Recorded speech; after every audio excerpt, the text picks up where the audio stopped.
परमात्मा को पाने तथा उसका वास्तविक लाभ प्राप्त करने के लिए पवित्र बाइबल में प्रमाण है कि प्रभु ने मनुष्य को अपना ही स्वरूप बनाया। 6 दिन में सृष्टि रचकर 7वें दिन विश्राम किया। कुरान शरीफ में प्रमाण है कि हजरत मोहम्मद को खुदा स्वयं कह रहे हैं कि मैंने तुम्हें उस परमात्मा की महिमा बताने के लिए भेजा है। वो परमात्मा कबीर है जिसने 6 दिन में सृष्टि रची तथा 7वें दिन तख्त पर जा विराजा। उसकी खबर किसी बाखबर से पूछकर तो देखो। कृपया अवश्य सुनिए जगत गुरु तत्वदर्शी संत रामपाल जी महाराज के अमृत वचन।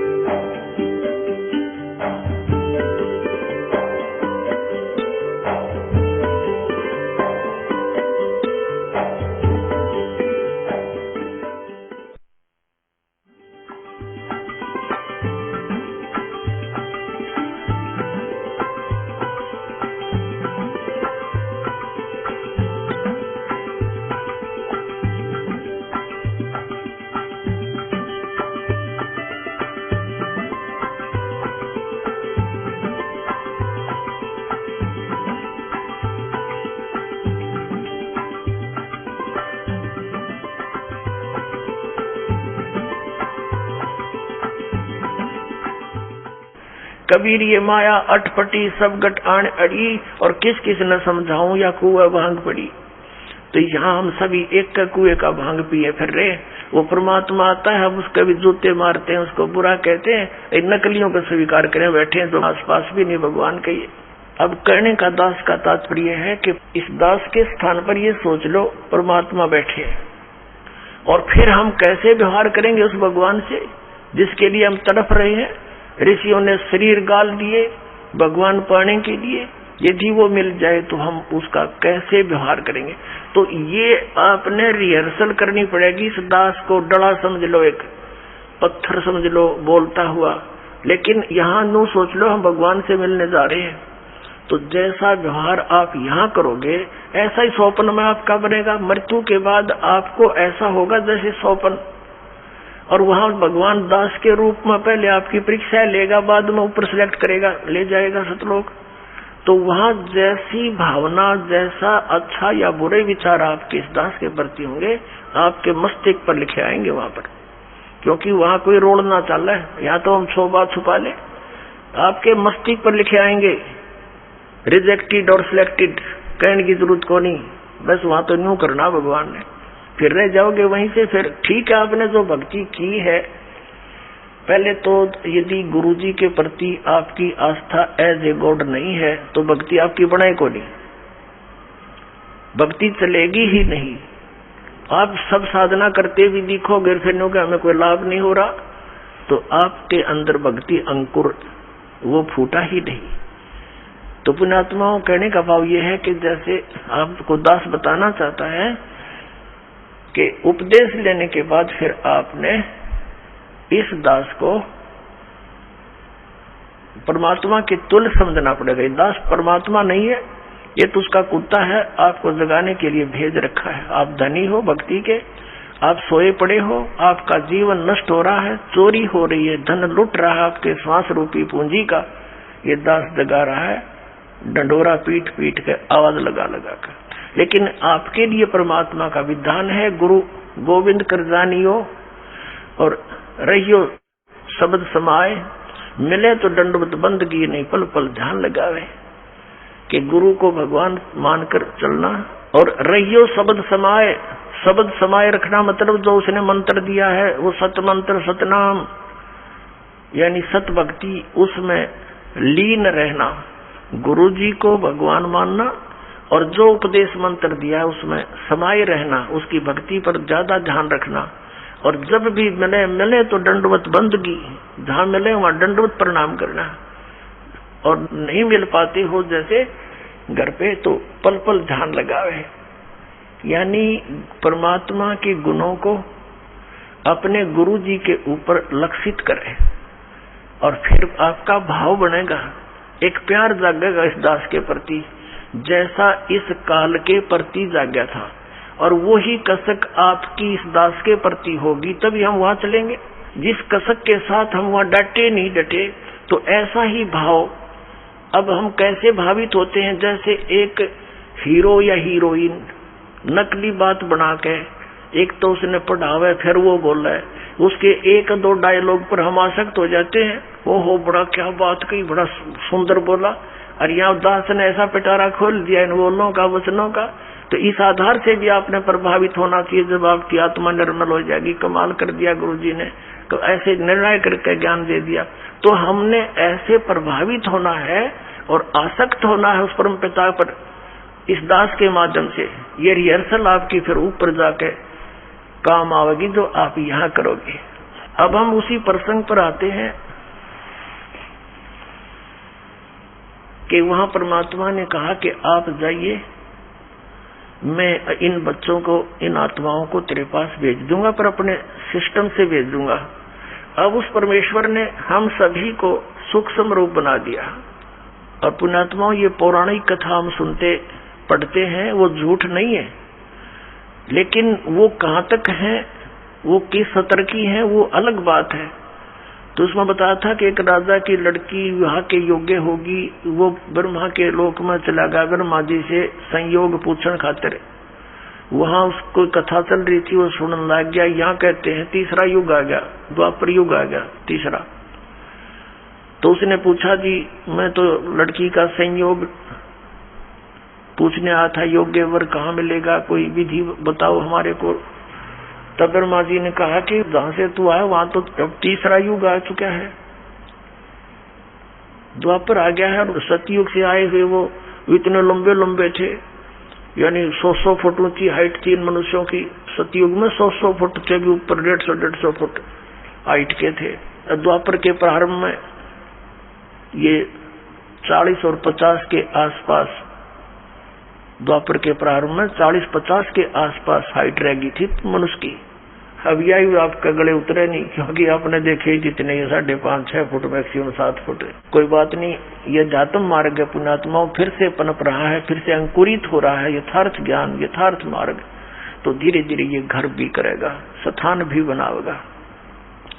तो वो नीचे भेजा, तो उसको बताया कि अब तो ये आपका वर होगा।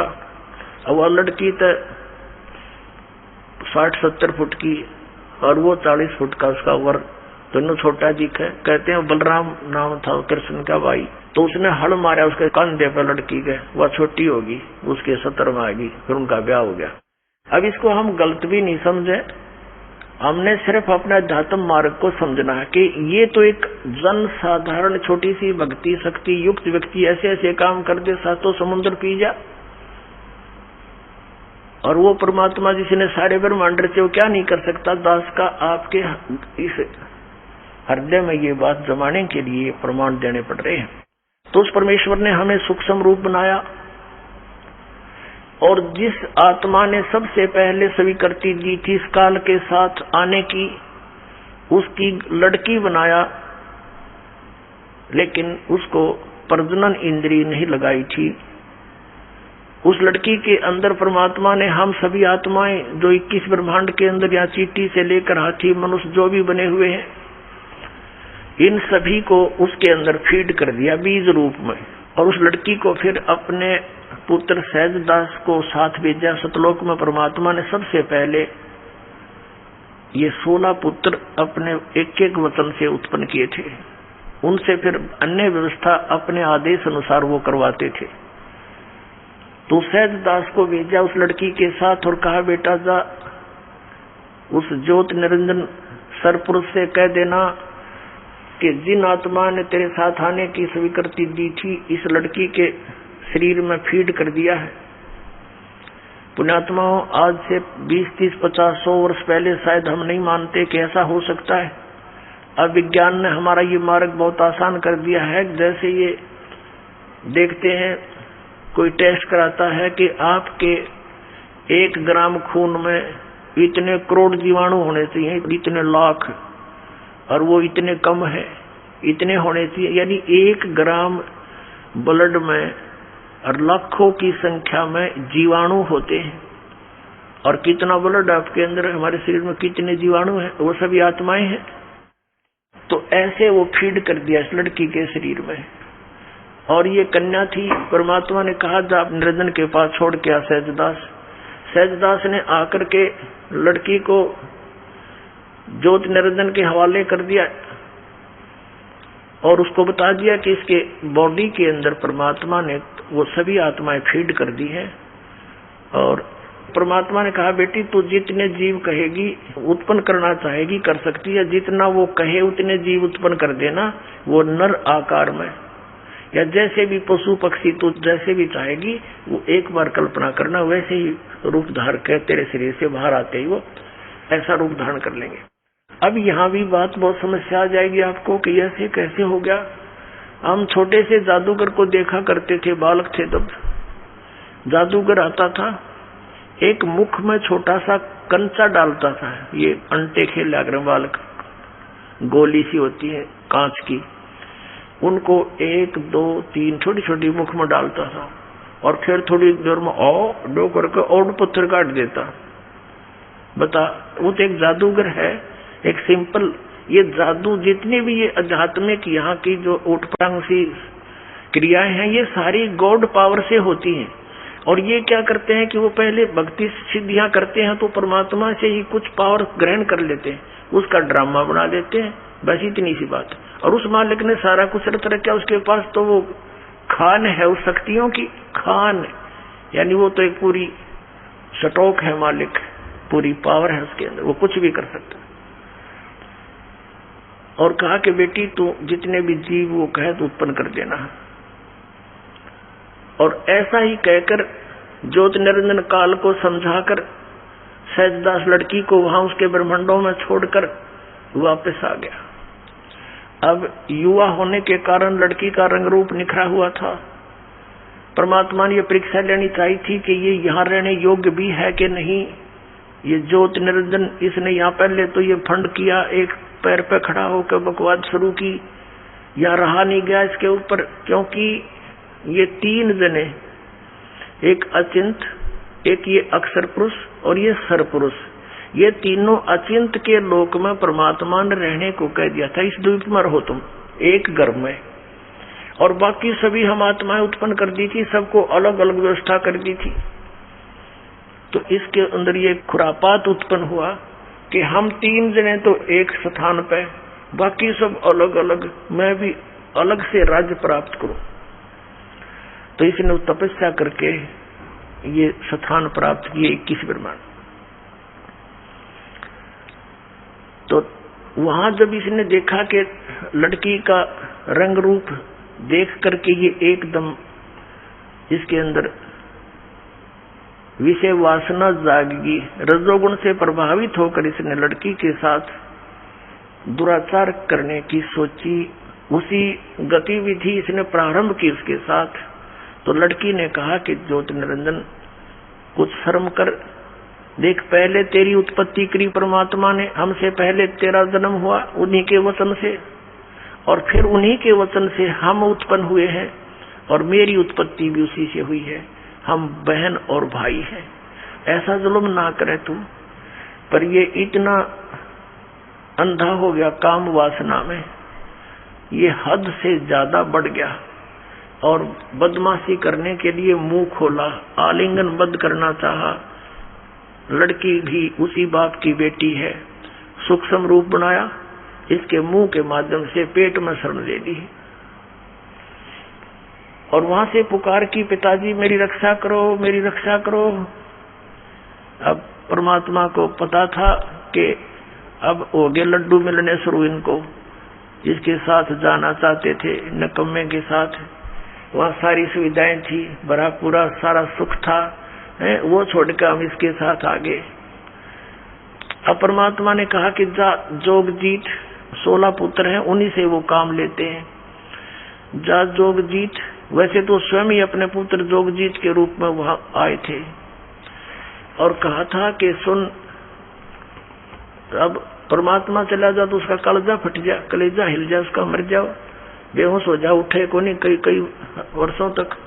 तो इसलिए अन्य अपने पुत्र का रूप बनाकर जोग जीत का रूप बनाकर परमात्मा उसके लोक में प्रकट हुए और कहा, ज्योतिर्निरंजन तूने जुल्म कर दिया, तूने यहाँ का विधान तोड़ दिया और ऐसे जुल्म करने वाले व्यक्ति को यहाँ पर ये सजा मिलती है कि आज से तू 1 लाख मानुष शरीरधारी प्राणियों का आहार करेगा और 1.25 लाख की उत्पत्ति किया करेगा।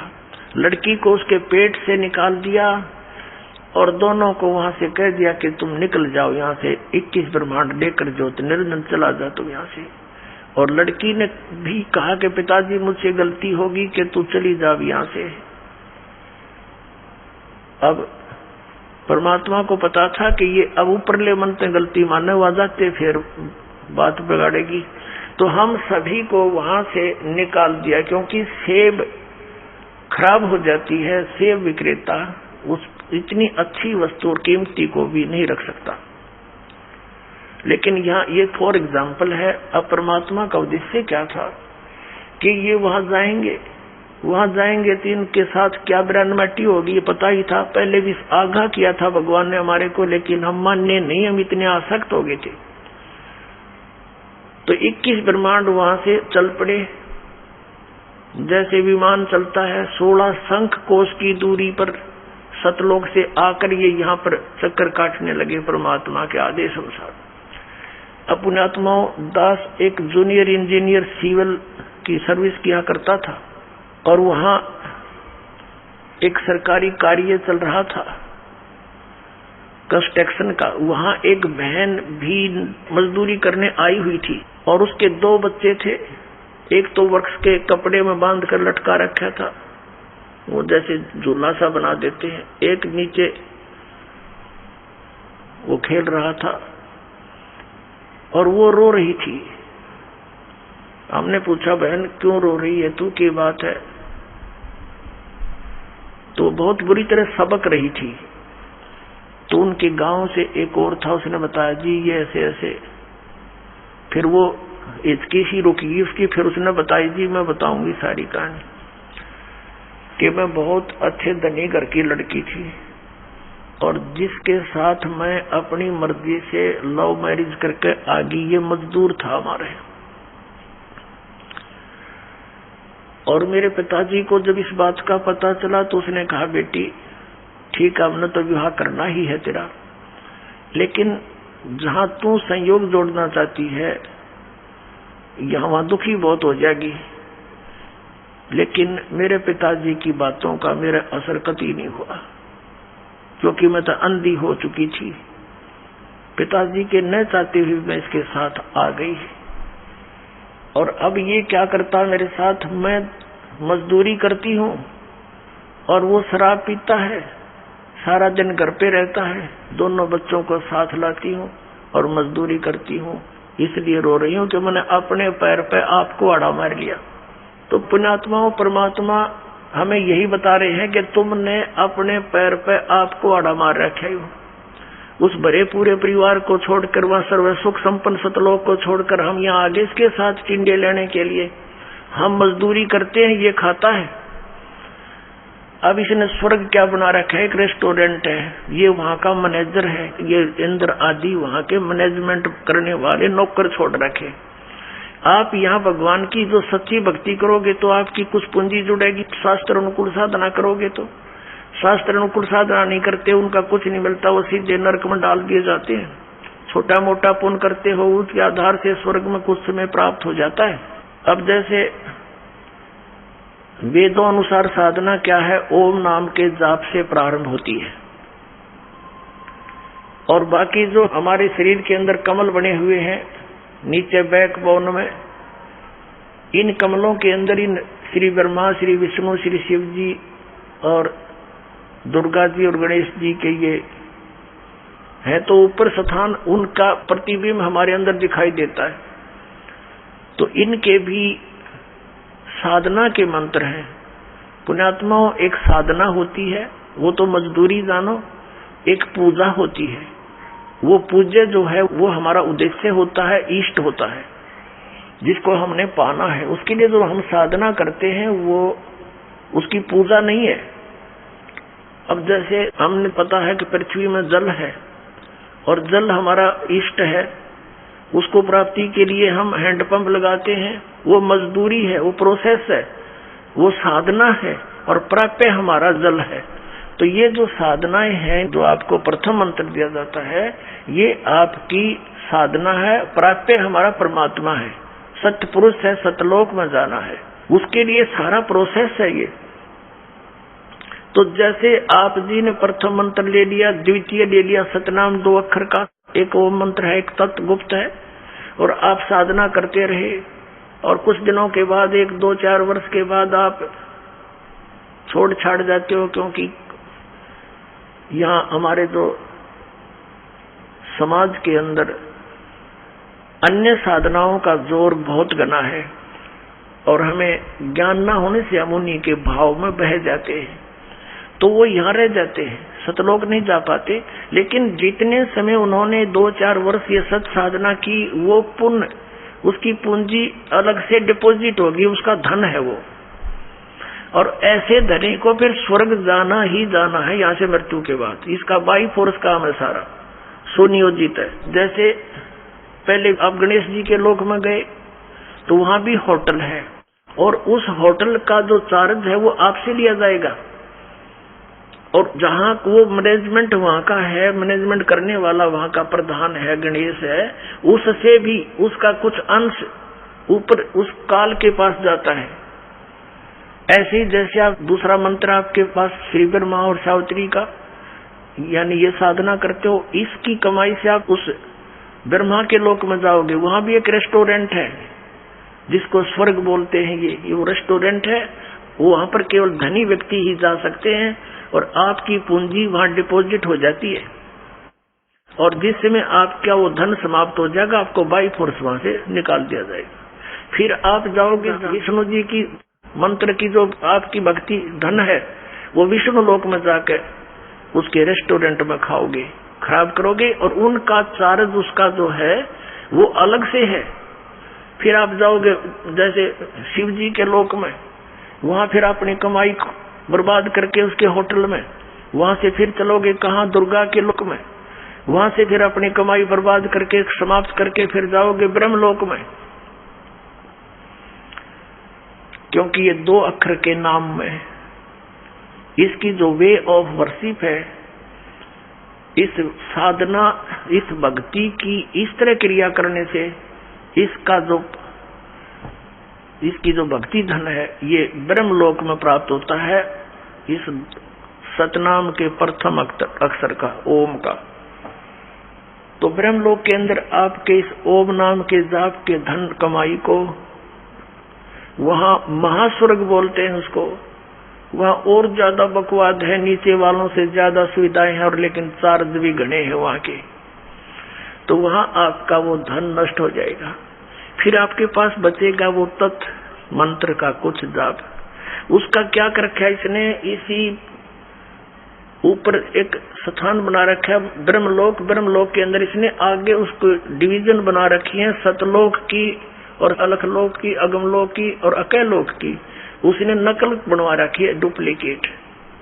उस जो दूसरा मंत्र तत्व मंत्र वाली कमाई को फिर उनसे ऊपर छोड़ देता है। वो तो कोई 1000 युगों तक नीचे नहीं आते, कोई 1000 युगों तक। और फिर जब वहां समाप्त हो जाती है, फिर पटक देता गदा बना के, और खा धक्के भी आ गए। तो पुण्यात्मा, इस काल के जाल को आप जी ने बहुत गहराई से समझना है, और दास जो वचन बोला है उसको ऐसा समझ लेना जैसे गीता के से वचन, कोई ऐसे को डूम बाट की बात नहीं। ये परमात्मा गॉड गिवन ज्ञान है जो दास आपको बता रहा है। आज तक हमारे को सतलोक और सचखंड का नाम लेकर कोरा बकवास सुनाई गई, और वो झूठे मंत्र, गलत मंत्र दिए गए जो मोक्षदायक नहीं है। ऐसे ही हमारे इन गुरुओं ने वेदों और पुराणों के विपरीत ज्ञान सुना के हमारे अज्ञान से ठोक दिया, और सारे शास्त्र विरुद्ध साधना और मंत्र देकर भूत बनवा दिया। अब दास उसी प्रसंग पर आता है। अब इस काल को और दुर्गा को 21 ब्रह्मांड समेत यहाँ भेज दिया। अब इस काल ने सोचा कि भी मेरे साथ तो जो होना था हो लिया, अब यहाँ मेरा कौन के बिगाड़ेगा। मैं ओली सोली हो गया। लेकिन परमात्मा ने इसको कह दिया था, इसका विधान बना दिया था और पहले ये वचन ले लिया था कि तू इन आत्माओं को दुखी ना करना। तो उसने कहा था कि नहीं भगवान, मैं तंग नहीं करूंगा आपके बच्चों को। परमात्मा ने विधान बनाकर दे दिया कि ले संविधान है तेरा। तो उसमें क्या लिखा है कि जैसे कर्म जो करेगा, इसने कहा प्रभु जैसे कोई कर्म करेगा मैं वैसा ही फल दूंगा। मैं अपनी तरफ से किसी को यानी नाजायज दुखी ना करूंगा और नहीं मैं कुछ इनको ऐड दे सकूंगा। तो परमात्मा ने इसको कहा ठीक है। तो ये एक विधान बनवा दिया परमात्मा ने कि जैसे कर्म करेगा वैसा ही फल यहाँ मिलेगा। इसमें ना तो ये ब्रह्म कुछ परिवर्तन कर सकता, ना ब्रह्मा विष्णु महेश आपके प्रारब्ध में आपके किए हुए शुभ और अशुभ में कोई परिवर्तन कर सकते। केवल परम अक्षर ब्रह्म ही सत्पुरुष आकर के आपके इन प्रारब्ध के कर्मों को भी नाश कर सकता है, आपके जीवन में आने वाली आपदाओं को भी वो समाप्त कर सकता है। वो मंत्र विधि बताता है। वो कैसे आता है उसके ऊपर ही आज का सत्संग है। अपने आत्माओं, इसने फिर क्या किया, उस लड़की के साथ फिर वही व्यवहार किया। लड़की ने कहा कि देख ज्योति निरंजन, पहले तो तू मेरा बड़ा भाई, मैं तेरी छोटी बहन, अब मैं तेरे पेट से निकल कर आई हूं, तेरी बेटी होगी, पुत्री होगी तेरी। लेकिन पिता और पुत्री का ये योग जो तू करने जा रहा है अच्छा नहीं। लेकिन इसने एक नहीं सुनी, बाई फोर्स लड़की के प्रजनन इंद्रिय लगाई। कहते परमात्मा ने बताया है नख रेखा से भग कर लेना, नाखनों के साथ इसने प्रजनन इंद्रिय लगाई और फिर विलास किया। दुर्गा के साथ रमण करके इसने 3 पुत्रों की उत्पत्ति की। इस काल भगवान ने अपने एक ब्रह्मांड के ऊपरले हिस्से में एक गुप्त स्थान बना रखा है। वहां पर 3 स्थान बना रखे हैं, एक रजोगुण प्रधान क्षेत्र, एक सतोगुण प्रधान क्षेत्र, एक तमोगुण प्रधान क्षेत्र। अब जैसे किसी मकान में 3 कक्ष हों, एक कक्ष के अंदर लगे हैं अश्लील चित्र, तो वहां जाते ही मन में उथल पुथल बकवाद आने शुरू हो जाती है ऑटोमेटिकली। और जब तक वहां रहता है उसके अंदर वही विचार घर किए रहते हैं। दूसरे कक्ष में लगे हों साधु संत फकीरों के, महापुरुषों के चित्र, उनके इतिहास से हम परिचित हों, तो वहां जाकर के हमारा मन एकदम शांत और साधु संतों जैसे विचारों का ऑटोमेटिकली बन जाता है। और तीसरे कक्ष में लगे हों सूरवीर शहीदों और देशभक्तों के चित्र, तो वहां जाकर अपने मन में वैसी ही भावना बनती चली जाती है। ठीक इसी प्रकार इस काल ने, इस ब्रह्मा विष्णु महेश के पिता ने अपने एक ब्रह्मांड के ऊपरी हिस्से में बीच में बहुत बड़ा गैप दे रखा, जिसको वोकम बोलते हैं, शून्य बोलते हैं। वह कोई नहीं जा सकता इसकी रजा के बिना। तो वहां इसने क्या कर रखा है, एक रजोगुण प्रधान क्षेत्र बना रखा है, जैसा आपको बता इस टाइप का। तो जब ये अपनी पत्नी दुर्गा को वहां रखता है, सावित्री रूप बना लेता है और स्वयं ये ब्रह्मा रूप पंचमुखी हो जाता है। तो वहां इनके दोनों के, जब ये वहां रहते हैं, इनके विचार वैसे ही रहते हैं रजोगुणी। इनके संयोग से दोनों से जो पुत्र उत्पन्न होता है वो उन्हीं गुणों के युक्त हो जाता है। उसको फिर बच्चा होते ही इसको, जब वो थोड़ा सा जानने योग्य होता है, तभी उसको बेहोश कर देते हैं, अचेत कर देते हैं और कोमा के अंदर उसकी परवरिश करते रहते हैं। जब तक ये जवान नहीं होते तभी तक इनको बेसुध रखते हैं।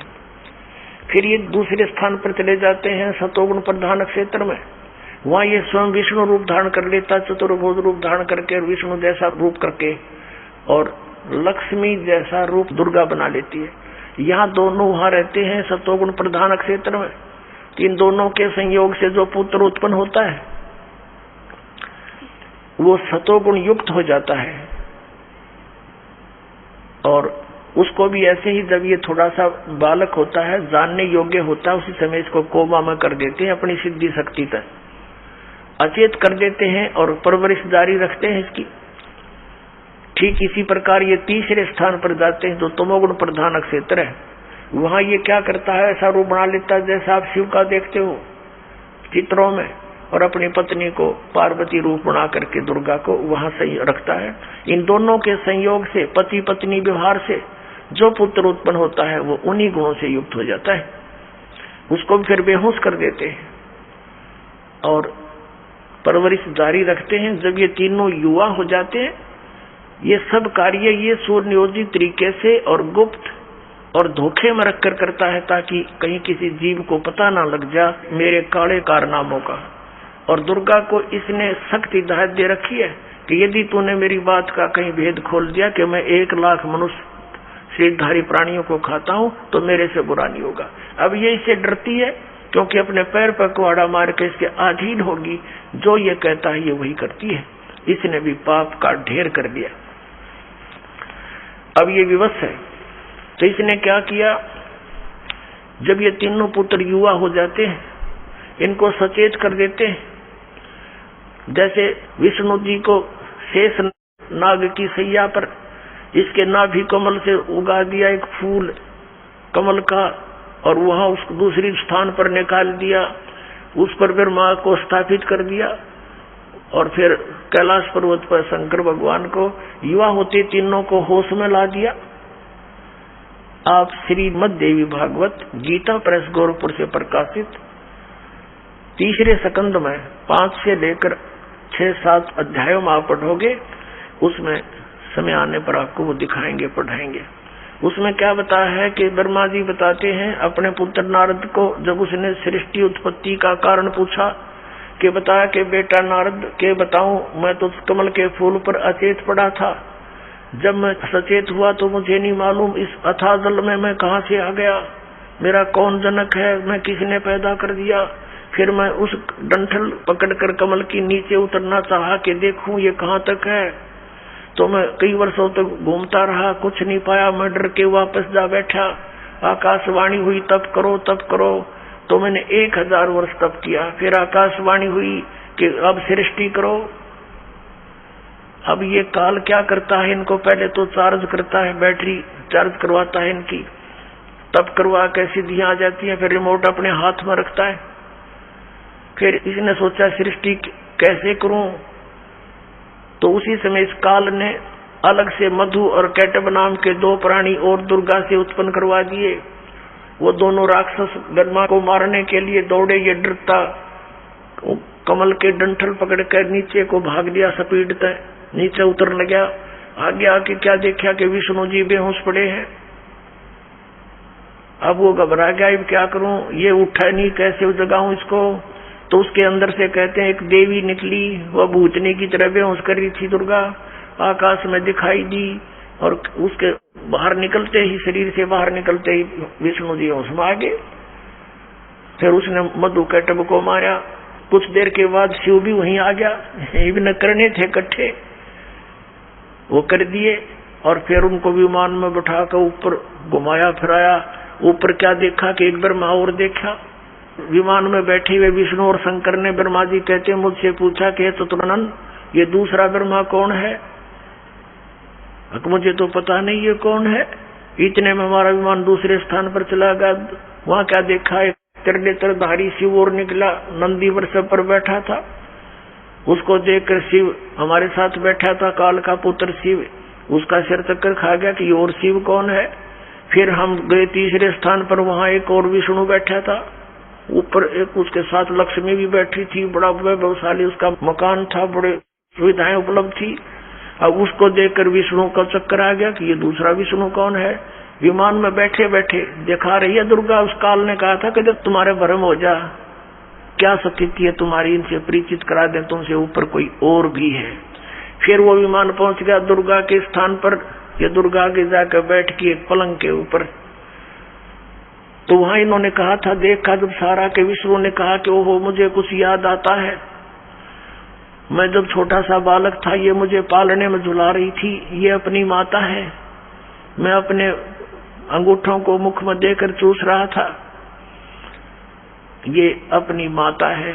तो उसने क्या बताया कि फिर उनकी स्तुति की, तुम शुद्ध स्वरूपा हो, हम तो आपके प्रभाव से वर्तमान हैं, हम अनित्य हैं, हमारा आविर्भाव मन जन्म, हमारा और तिरोभाव मन मृत्यु होती है, आप ही सर्वेश्वरी हो, आप ही नित्य हो, प्रकृति हो, ऐसे ऐसे। तो कहने का भाव ये है पुण्यात्माओं, ऐसे इस काल की सृष्टि प्रारंभ हुई और उसके बाद ये सब संसार उत्पन्न हुआ। जब प्रथम सतयुग का आधा जा चुका था, उस समय देखा कि हाहाकार मच गया। तपस्या के ऊपर नीचे तो शांत नजर आता था, लेकिन सतयुग के प्रारंभ से मध्य के बाद में कुछ अंतर हो जाता है। तो तब परमात्मा आए थे, तपस्या पर खड़े हुए। अब ये बैकग्राउंड बनाई है पुण्यात्माओं, ये बताने के लिए कि ये मजहब और धर्म अब क्यों बने, ये पहले क्यों ना बने। और ये नकली पंथ इतने चाल गए सतलोक करके, ये पहले कहाँ गए थे। ये काल का सुनियोजित जाल है हमें डिवाइड करने का, हमारे को एक दूसरे के साथ लड़ाई रखने का, अपनी अपनी साधना और अपने इष्ट को सर्वश्रेष्ठ मानकर हम एक दूसरे से खसते रहते हैं, अशांति पैदा करे रखते हैं। घर घर में आप देख लो ये कैसे जुल्म करवाता है, कैसी इसने व्यवस्था करवा रखी है। 2 रोटी बनानी और खानी है, उसी में सारा दिन अटपट रहती है। तो ये चाहता है इनको जितना दुखी कर सकूं उतना कर दूं, और परमात्मा चाहता है मेरे बच्चों को जितना सुखी कर सकूं यहाँ भी कर दूं, लेकिन ये सुख सफल नहीं है। फिर भी यहाँ का जो सुख है वो परमात्मा कबीर जी ही दे सकता है। आपको सद्बुद्धि देगा, आपके हृदय में आकर इतनी दृढ़ता देगा, एक दूसरे को सहनशील बनाएगा और धीरे धीरे आपको शांति पैदा कर देगा। पूरे विश्व में ये शांति होगी, इस मार्ग को स्वीकार करना पड़ेगा।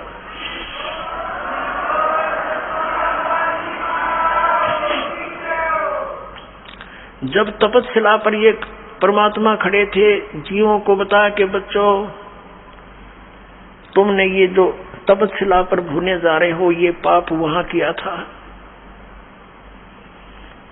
तब सभी ने पता लग गया, क्योंकि वहां ना कोई माँ साथ थी ना बेटा साथ था। यदि कोई साथ था तो वहीं दुख पा रहा था।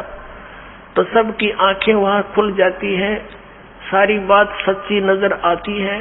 या तो हम झूठे सुख की भांग पिए पड़े हैं, या तो अटपट हम कर लेते हैं, लेकिन जब आपदा जरा से भी आ जाएगी ना, फिर हम सब मान लेते हैं। तो मालिक ने वो वहां उचित स्थान समझा उनको ज्ञान सुनाने का। तो सभी ने कहा भगवान हमसे गलती होगी। परमात्मा ने कहा कि आचार्य जी खड़ा होइए। वो गुरु जी था। आप क्या गुण गाया करते थे? विष्णु और भगवान शंकर पूर्ण परमात्मा है।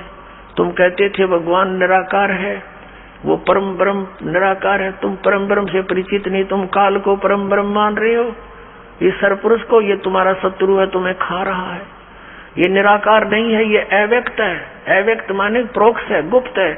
ये खुद कहता साथ में जाए के गीता जी में 24 और 25 श्लोक में कि मैं अपनी योग माया से छुपा रहता हूँ, मैं किसी के समक्ष नहीं आता।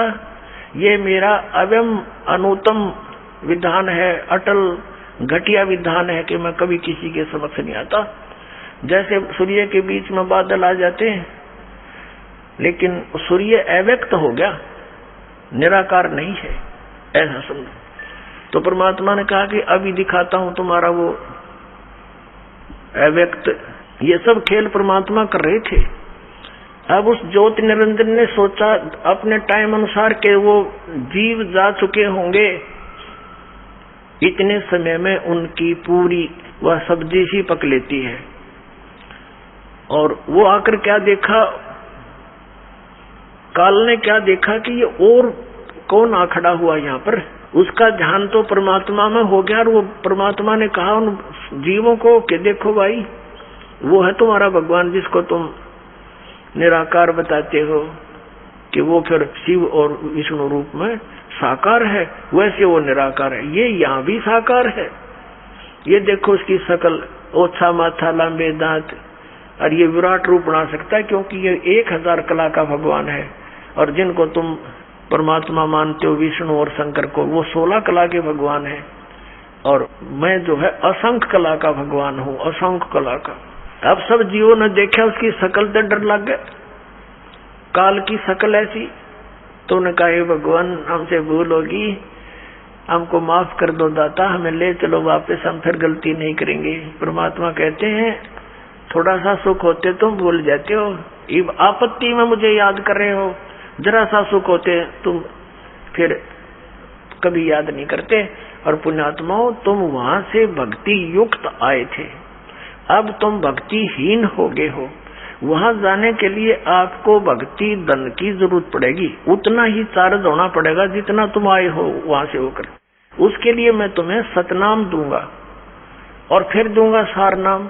उस सतनाम की इतनी जबरदस्त चार्जिंग है कि एक यानी सच्चे इन ऑल रिस्पेक्ट यानी पूर्ण रूप से मर्यादा में रहते हुए, हर तरह से विनम्र भाव से, सच्ची आत्मा से, इस सतनाम का 2 अक्षर के मंत्र का एक सिमरन इतना कीमत रखता है कि यहाँ के 14 लोग एक तरफ रख दें तराजू के उस पखड़े में, पलड़े में, और एक तरफ यह कीमत रखते हैं।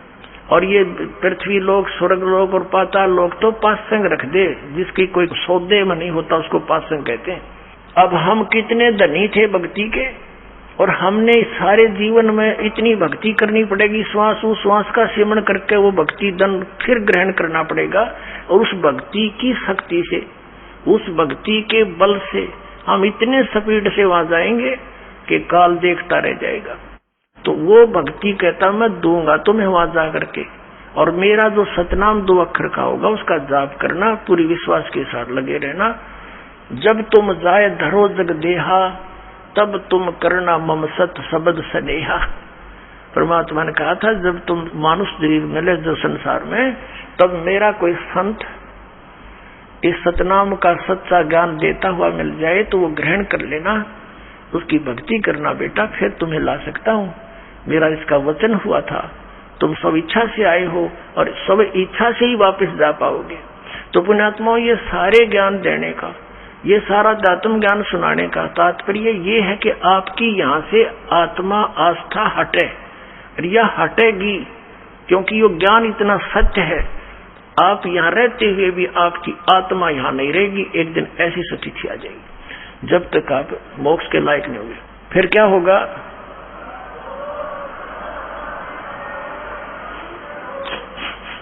अब कहा परमात्मा ने कि तुम जाओ, अब यहाँ से उठो, अब मेरी रिस्की होएगी। वो तो उठ गए एकदम, परमात्मा की शक्ति से रुके थे ना, उससे पहले जा लेते तो वहां से क्या होता, वो प्राणी वहां से उड़ जाते हैं।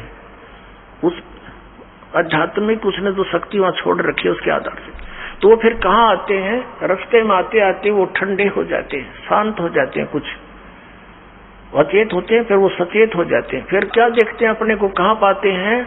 धर्मराज के दरबार में उनकी लाइन लगी होती है, कर्म अनुसार उनके लेखे जोखे होते हैं, और फिर जाओ नरक स्वर्ग जहां जिस योनि में जाना उनको भेज दिया जाता है। और वो तपस्या पर दुख न्यारा पाया, वो रुंगे में है।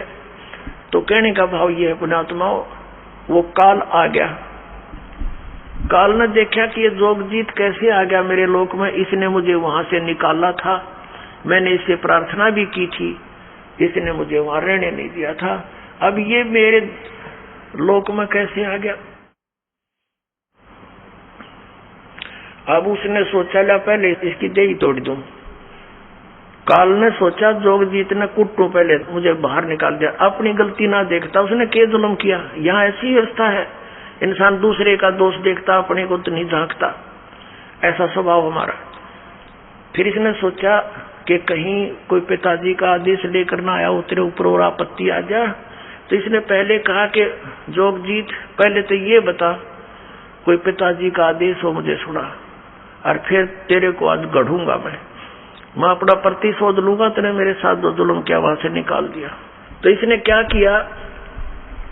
परमात्मा यानी जोगजीत रूप में प्रभु खड़े थे, उन्होंने कहा कि सुन ले ज्योति निरंजन, आदेश परमपिता का, उस परमात्मा की आज्ञा लेकर मैं आया हूँ, उसकी आज्ञा से आया हूँ कि तूने इन जीवात्माओं को कितना दुखी कर दिया।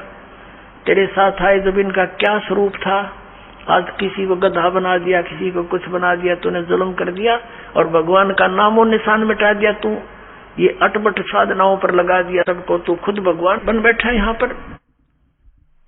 तेरी पोल खोलूंगा, नीचे जाऊंगा, सब जीवों को बताऊंगा कि तुम कहाँ थे, तुम कैसे यहाँ रह रहे हो, कैसे जाल में फंस गए हो, क्यों जन्मते और मरते हो, तुम्हारी क्या दुर्गति हो रही है, तुम कैसे रह रहे हो, तुम सतलोक के वासी हो। उनको एक गुप्त मंत्र दूंगा जो भगवान ने दे रखा है, और उसकी मंत्र की कमाई का आगे तेरी पार ना बसाओ। जिसके पास वो मंत्र होगा तो उसके निकट नहीं जा सकता ज्योति निरंजन। तो उसने सोचा वह बड़ी बात बिगड़ी है, तो मेरा सारा काम बिगाड़ेगा। तो कहते हैं एकदम कहा के जोगजीत तू जाके देखा नीचे, तन बनाऊ ठीक, उसके ऊपर टूट कर पड़ा। अपने आत्माओं वेद बताते हैं कि वो परमात्मा सतलोक से चलकर आता है और नीचे अपनी अच्छी आत्माओं को मिलता है, उनको ज्ञान सुनाता है। उन पुण्यात्माओं में से कौन कौन थे जिनको भगवान मिला, और जिन्होंने साधनाएं करके अपने गोड्डे रगड़ दिए उनको नहीं मिला, वो कितनी पुण्यात्मा होंगी। कौन कौन थे इस कलयुग में दास जिनसे परिचित है? आदरणीय धर्मदास साहिब जी, आदरणीय मलुकदास साहिब जी, आदरणीय नानक साहिब जी, आदरणीय दादू साहिब जी, आदरणीय गरीबदास साहिब जी, गांव छुड़ानी जिला झज्जर हरियाणा वाले, आदरणीय घीसा दास साहिब जी, गांव खेखड़ा जिला मेरठ उत्तर प्रदेश वाले। उनमें से आदरणीय धर्मदास साहिब जी को परमात्मा इस कलयुग में मिले थे। तो उनको बता रहे हैं कि धर्मदास जी ने पूछा था, भगवान हम इतने निकम्मे, हमने ऐसा जुल्म किया, हम अपने पति वर्ता पद से गिर गए, आपने फिर भी स्वीकार कैसे कर लिए दाता, आप कैसे आगमन हुआ हमारे यहाँ? तो परमात्मा ने बताया, भाई ऐसे ऐसे तुम्हारा दुख देखा जब मैंने, तब यहाँ आया। तो सारी कहानी धर्मदास जी को बता रहे कि धर्मदास जब वो मेरे ऊपर ऐसे मुझे मारने को झपटा तो मैंने सतनाम का सुमन शुरू कर दिया। अपने आत्मा परमात्मा हमें सतर्क करते हैं कि तुम्हारे ऊपर कोई भी ऐसी आपत्ति आवे तो सतनाम का जाप शुरू कर दियो। अब उस समय ये रिहर्सल होगी आपकी कि कहीं कोई आपत्ति आवे आध्यात्मिक या वैसी, तो आप यदि नो याद करोगे हाय मां मर गया तो भगवान नहीं सुनेगा, फिर आपका अभ्यास कच्चा है। तो उस समय आपने सतनाम के सिमरण करना है, तो 2 अक्षर का। ये एक हिंट भी दे रहे हैं, बाकी वैसे तो उसकी क्या हिम्मत थी भगवान के निकट आ जा, पर हमें ये मंत्र का सहारा रहेगा, इसलिए वो उदाहरण दिया। कहा कि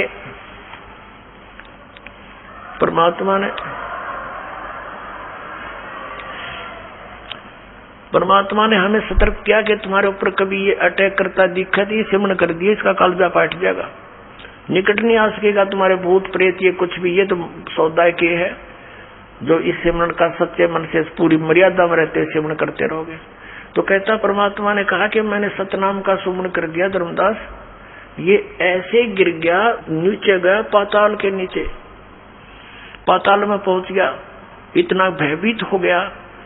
फिर इसको वहां से मैं साथ जाकर ऊपर ला के आ जा, यहाँ तेरी बेइज्जती नहीं करता, ऊपर बात करूंगा तेरे से। इसके उसी लोक में मैं ले गया, ये ऐसे पड़ा नीचे जैसे पक्षी की पंख कट जावे और पड़ा पड़ा तरफता है, कोई पार नहीं बसावे, ऐसे कर रहा है और कह रहा है मुझे गलती होगी, बड़ा भाई है मैं छोटा भाई तेरा, छोटे तो गलती करा करते हैं, बड़े माफ किया करते हैं, मुझे क्षमा कर दो।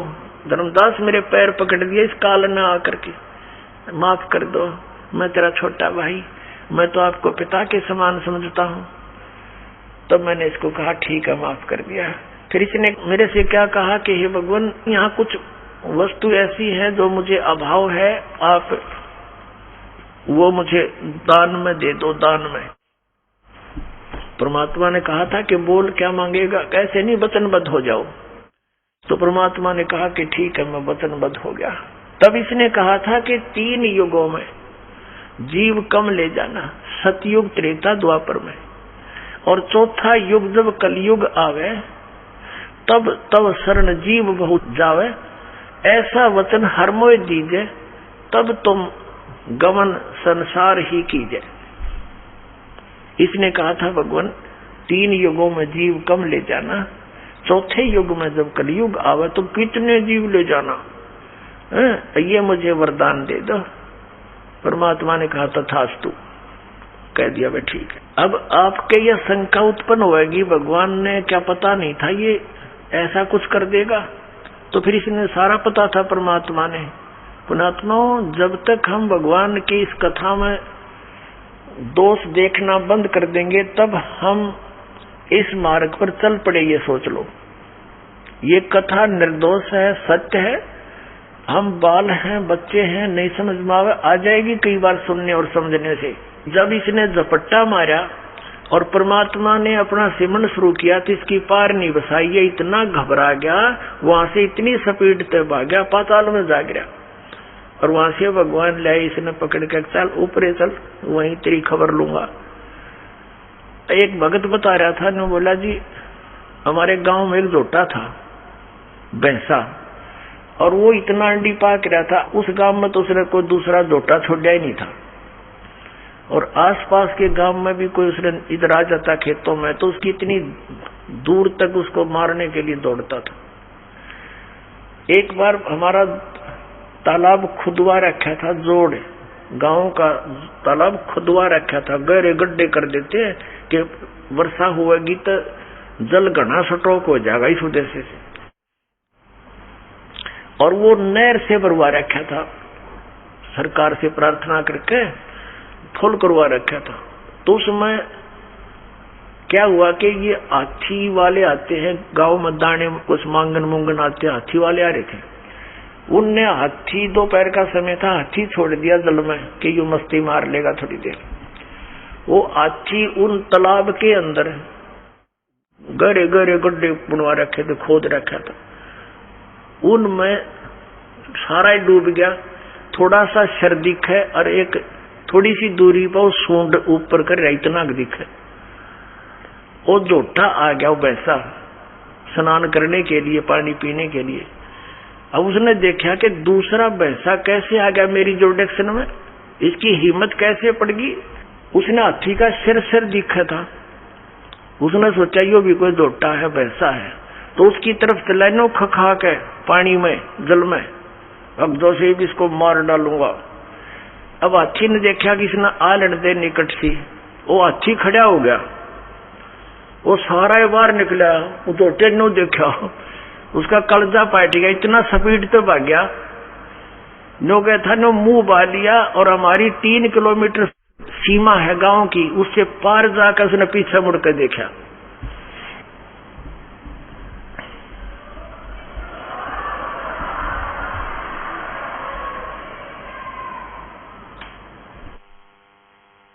अब कहने का भाव ये है दास का कि उस समर्थ के सामने इस काल की ऐसी सचीची जानो। अब तक तो ये हमारे ऊपर बहुत प्रभाव जमाए बैठा था, जब इस परमात्मा का ये सच्चा ज्ञान अपने आत्मा, अभी तक तो हमने कबीर जुलाहा दिखा था और वो हाथी का सिर दिखा था। अब ये जुलाहा सारा बार निकला है, इन्होंने सोच लो कलजा पाट जाएगा इसका काल का।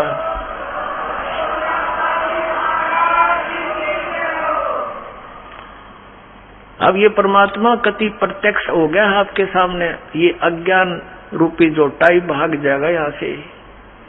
और ज्ञान सब ज्ञानड़ी, कबीर ज्ञान सो ज्ञाने, जैसे गोला तोब का भाई करता चल मैदान। ये तोब का गोला, ये तत्व ज्ञान मालिक का दिया जो दास सुना रहा आपको। अब जो आज का सत्संग जहां से प्रारंभ हुआ था, अभी तक तो वो जो दास कंसेप्ट क्लियर करना चाहता था, अब स्टार्ट होगा। अब जब इसने देख लिया कि वचनबद्ध हो गया, तब इसने कहा था कि जोगजीत, जब तुम कलयुग में आओगे, तुम्हारे आने से पहले अपने दूतों को भेजूंगा, 12 पंथ करूं मैं साझा, तुम्हारा नाम ले करूं आवाजा। 12 पंथ नाम जो ले ही हमरे मुख में आन समोई, और अनेक पंथ चलाऊं। ये 12 पंथ तो कबीर नाम से चलाए गए हैं इन कालों के दूतों द्वारा। और अनेक पंथ चलाऊं, या विद जीवों को भरमाऊं। वो अनेक पंथों में आते हैं, ये निरंकारी पंथ, ये सतपाल वाला पंथ, देश वालों का पंथ, निरंकारी पंथ, ये सच्चा सौदा सरसा जगमाल वाले, ये गंगवा पंगवा सारे, और ये दनोद वाले, जय गुरुदेव वाले, ये सारे काल के पंथ हैं। वहां तक कोई शरण पैर और इतने बुद्धिमान व्यक्ति एजुकेटेड, बड़े बड़े IAS और IPS और वहां बैठे गुग्गू बने उनके पास, कक्का पता नहीं इनके गुरुओं ने। ये ब्लाइंड फेथ का नाजायज फायदा उठाया इन्होंने, बोली आत्माओं के श्रद्धालुओं की श्रद्धा को बेचा और उसकी सस्ती महिमा बटोर ली इन्होंने और संत बन गए, खक भी नहीं इनके पास। तो इसने कहा था कि जब तुम्हारा कोई जाएगा ना, और अनेक देवी मंदिर तीर्थ ये पूजन पर ला दूंगा, ये शंकराचार्य भेज दिया इस काल ने, ये सारी उल्टी कथा पढ़ाया गया, जीव ही भगवान है। बता कोई विधान है इसका? फिर भक्ति किस लिए करे, फिर तो कुत्ता भी भगवान है। और फिर क्या कहते हैं, तीर्थ बनवा दिए। बोले एक बार हिमालय में जा रहे थे ये पांडव, तपस्या कर रहे थे, वहां भगवान आ गया भैंस रूप में, और भीम ने भागकर सोचा लिया पकड़ लूं इसको, भैंस आता दूध पीऊंगा, दूध आड़ी दिखा है। तो कहते भगवान समान लग गया धरती में, और पिछला हिस्सा भीम ने पकड़ लिया, ताकतवर था वहीं रोक दिया भगवान। बताओ किसा भगवान था तो भीम तो रोक गया। और फिर कहते हो पिछला हिस्सा जो है ना, बैक पृष्ठ भाग तो वहीं पत्थर का बन गया, बाकी निकल गया, प्रवेश कर गया। अगर भाग उस नेपाल में जाने के लिए वहां पर पशुपति का मंदिर बना दिया, और वहां पर वो केदारनाथ बना दिए। अरे भले आदमियों, कहते फिर वो पिछला हिस्सा पत्थर बन गया ना भैंस का, वो पांडवा ने पूजा, फिर वो टट्टी पेशाब का पोर्शन पांडु पूजन ला दिए। तेरा के भैया